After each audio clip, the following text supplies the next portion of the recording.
Hey,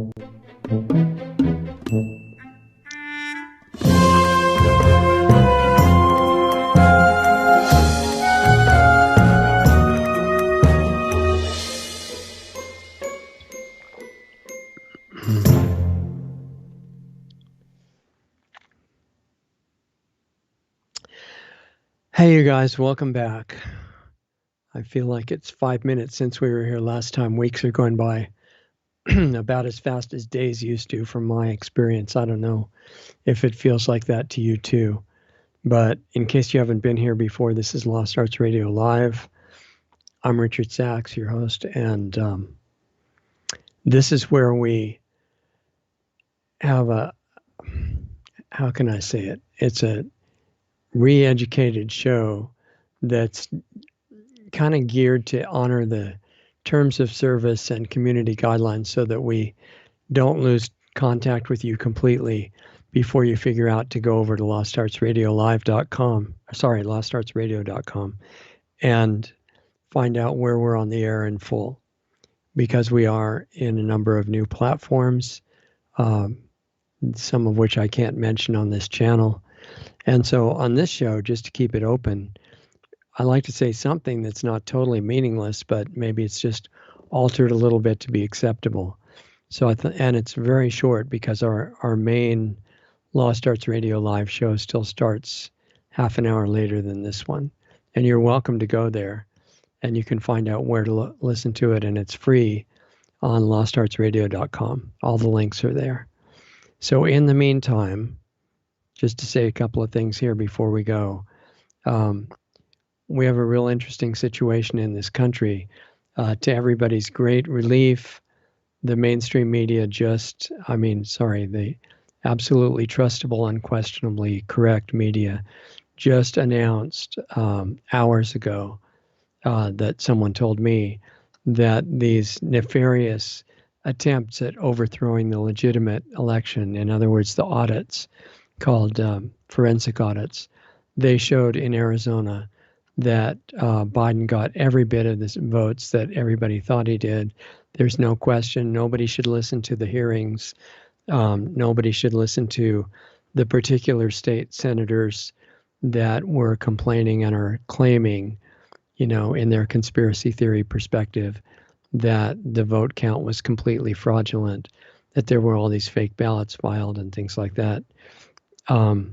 The media that we all trust, all the major channels, and CNN, MSNBC, the ones that are always correct and always tell you the truth, have revealed to the common people, that's the rest of us, that nothing to worry about. The election was perfect. It was amazingly perfect, in fact. And if anything, Biden probably got more votes than were recorded. So everybody can relax and go back to sleep and not worry about anything. And I realize that the reason that they're saying such good things about Biden's present administration is that he's doing so much for fairness. It's a long subject, so obviously we can't cover it all here. But for example, the border situation that some of the conspiracy theorists and right-wing extremists complain about, tens of thousands of people crossing illegally into the country, and they present that, they claim that that's a problem, but actually it's fairness for people that weren't born in America, because everybody has the same rights to live in America no matter where they were born, and whatever it does to the country is just part of the results of fairness. Also things like gun control that the Biden administration is very advanced on, that's fairness for criminals that usually do not get a fair shake in society just because they're confused and they identify as law-breaking citizens or law-breaking non-citizens, either one. Law-breaking undocumented persons, they're often discriminated against, and they're especially discriminated against by American citizens that are claiming they still have the right to self-defense and the Second Amendment.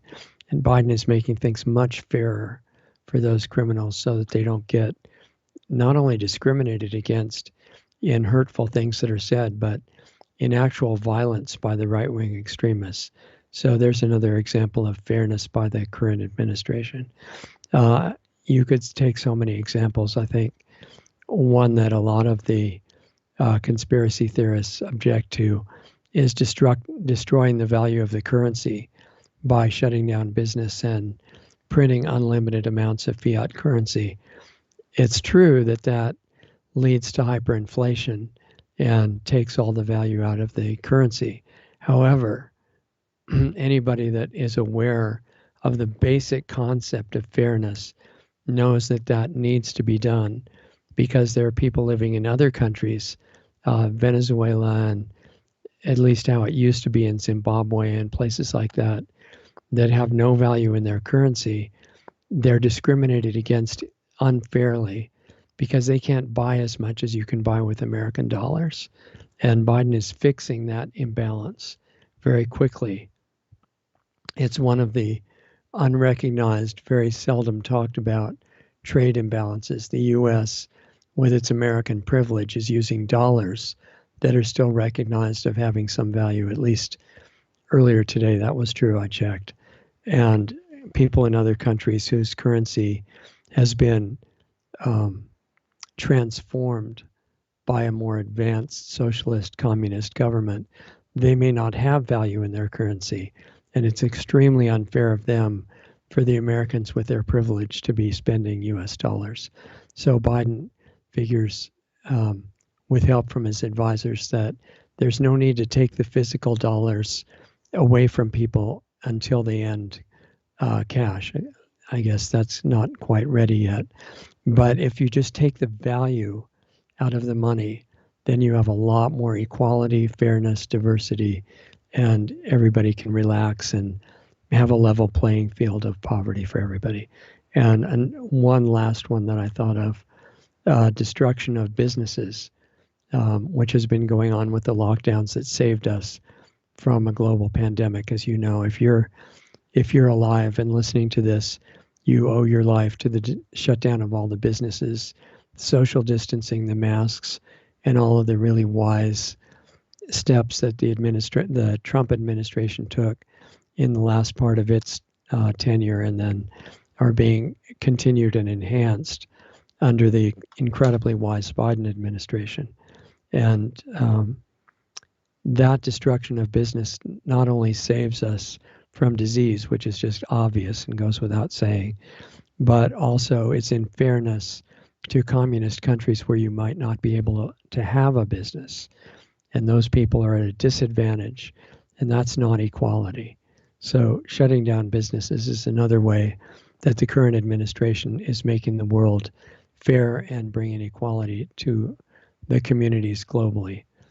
None of this really is Biden's fault, I should say in closing here, because how can I put this in a polite manner?